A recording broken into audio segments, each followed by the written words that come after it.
Sėdėt.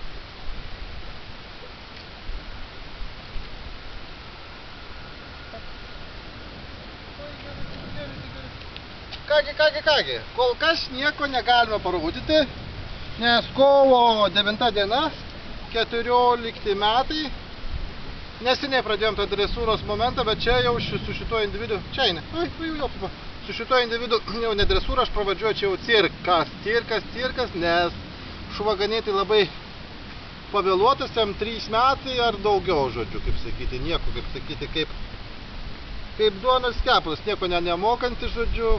Na, va, čia ir, kaip sakyti, turi pasireikšti tie profesionalumai, dresuotojo profesionalumą, žodžiu. Tai, žodžiu, kai išdresuosim, parodysim. Manau, išdresuosim, nemanau, įsitikinęs. Nu, trumpai apie tą veislę šarpiai, žodžiu.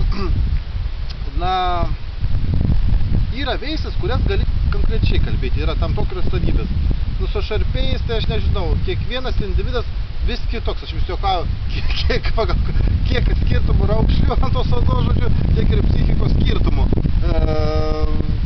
Ir kas pas 4, 3 individą papuola agresijos potencialas, kas keisčiausia. Priežasties nežinau, ar tai prastas tas selekcinis veisimo darbas, žodžiu, sakau tik tai faktą, žodžiu.